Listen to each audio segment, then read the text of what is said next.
Assalamualaikum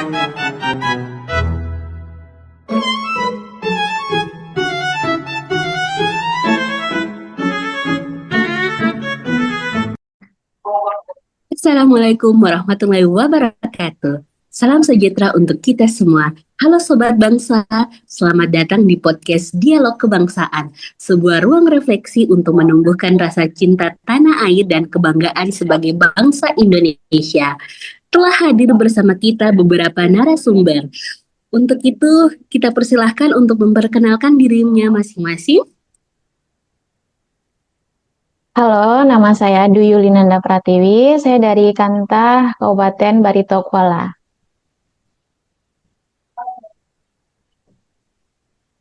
Kemudian selanjutnya,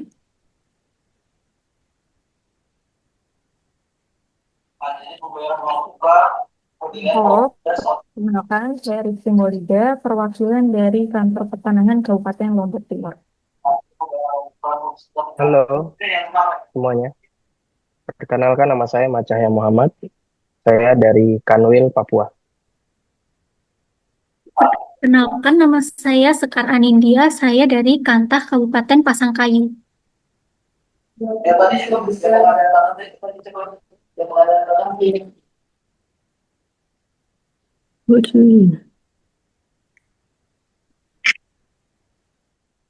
Oke, semuanya telah memperkenalkan dirinya masing-masing.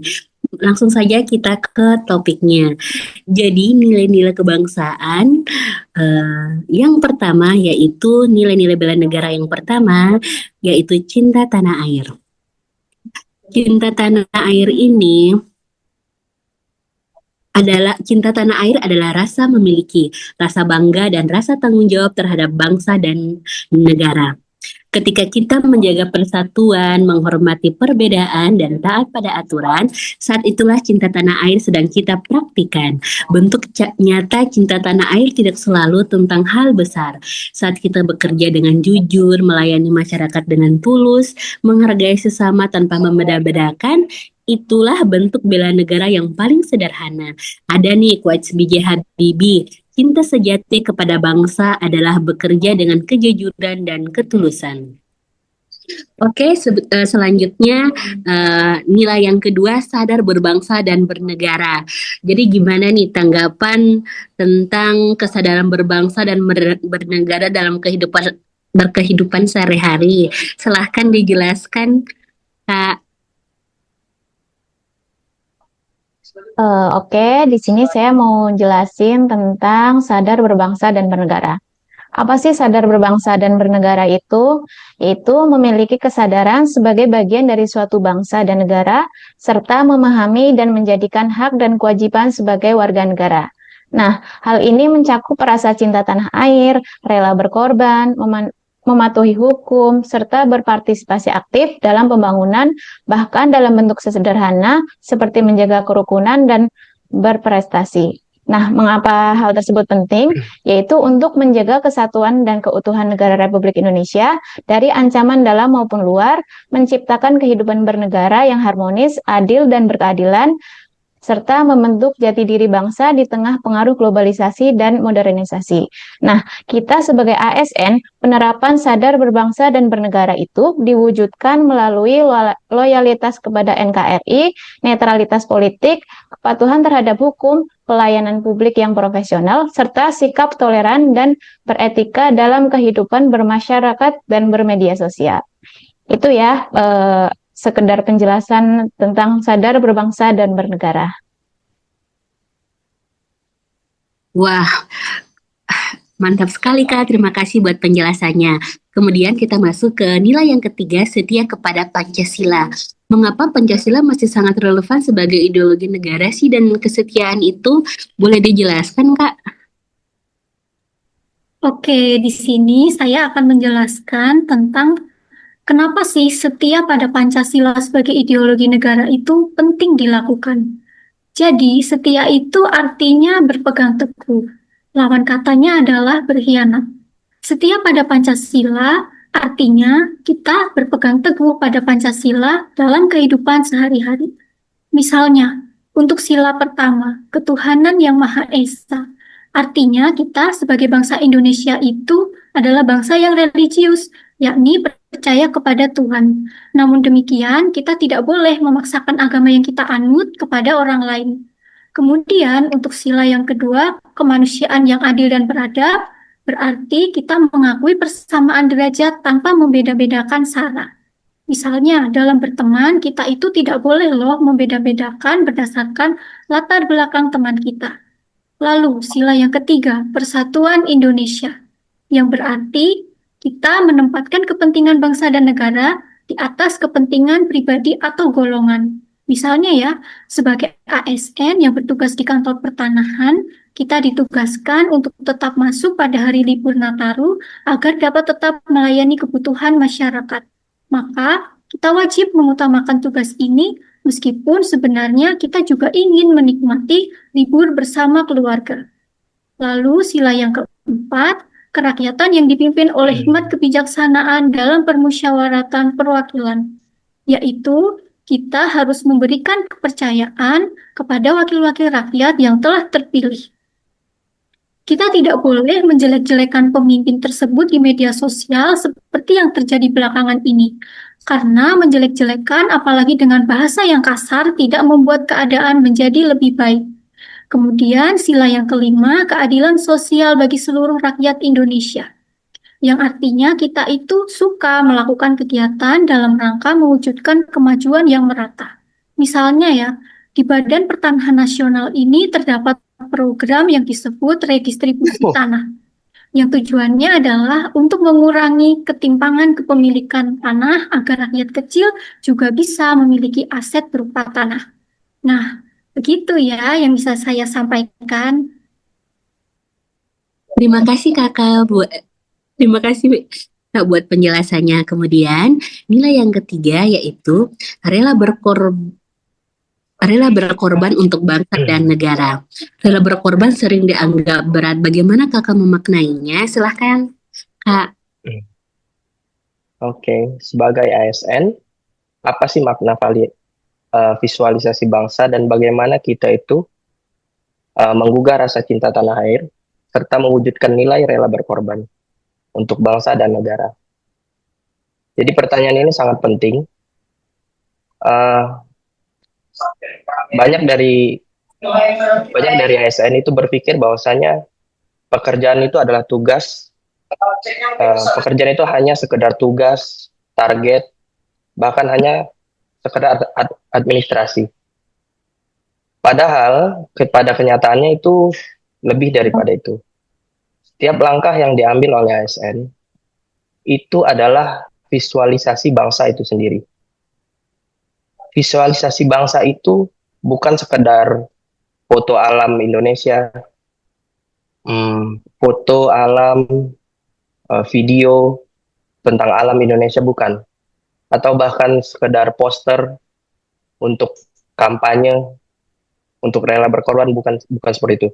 Tapi visualisasi bangsa itu adalah bagaimana negara itu hadir di dalam kehidupan masyarakat.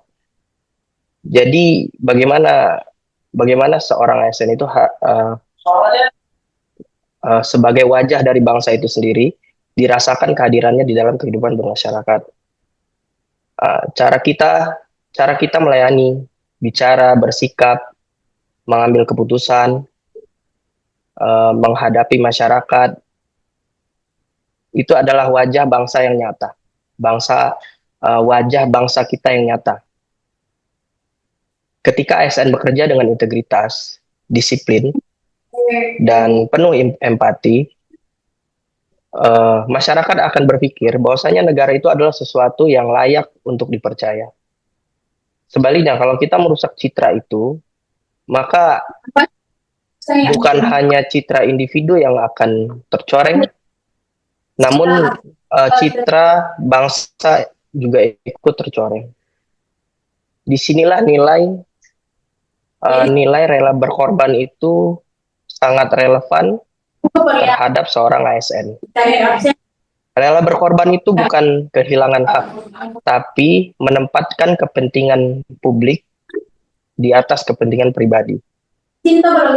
mengorbankan kenyamanan untuk melayani, mengorbankan ego untuk adil, mengorbankan kepentingan pribadi demi sebuah aturan dan pengabdian. ASN yang datang tepat waktu itu mungkin terlihat sederhana, tapi itu adalah visualisasi bahwa negara itu hadir dan peduli terhadap rakyatnya. Ketika masyarakat lihat, itu akan tumbuh rasa percaya, lalu akan berkembang menjadi rasa cinta tanah air. Bukan karena slogan, tapi karena pengalaman nyata. ASN bukan hanya pelaksana kebijakan, tapi juga duta nilai-nilai kebangsaan. Untuk menjadi seorang ASN itu tidak perlu angkat senjata, tapi melayani dengan hati, berkata jujur, menjaga amanah. Itu sudah sangat cukup bagi seorang ASN. Karena sesungguhnya kalau ketika ASN itu rela berkorban, disitulah bangsa divisualisasikan sebagai bangsa yang bermartabat. Dan di sanalah kita akan melahirkan Indonesia yang dicintai rakyatnya. Gitu kira-kira.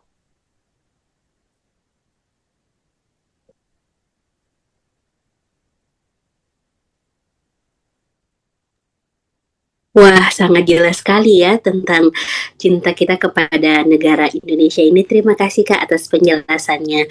Kemudian ya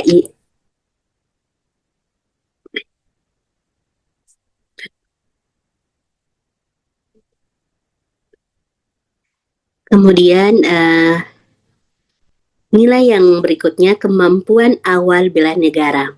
Apa saja sih kemampuan awal bela negara yang perlu dimiliki warga negara kita? Boleh dijelaskan, Kak? Oke, baik. Terima kasih atas kesempatannya, Mbak Rifti.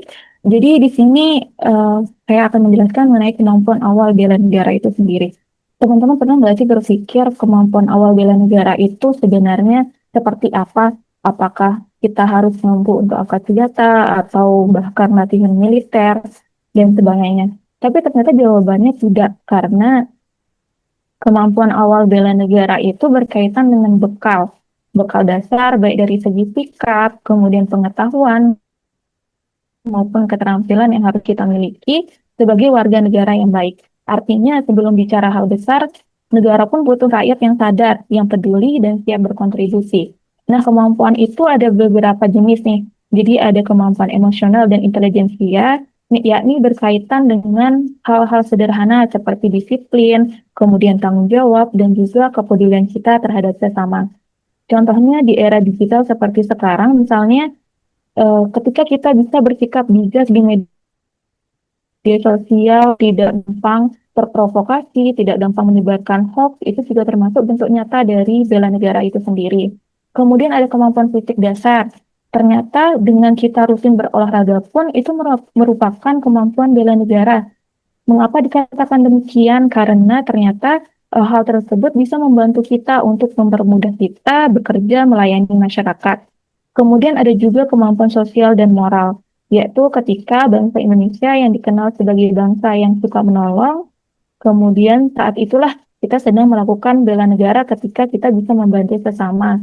Misalnya sebagai ASN yang memberikan pelayanan kepada masyarakat secara optimal tanpa membeda-bedakan latar belakang dari masyarakat tersebut. Jadi sebenarnya kemampuan awal bela negara itu bukanlah hal yang besar atau heroik, tapi justru dari kesadaran diri yang dilakukan secara konsisten. Jadi begitu penjelasan mengenai kemampuan awal bela negara. Terima kasih untuk semua narasumber yang telah menjelaskan tentang nilai-nilai bela negara.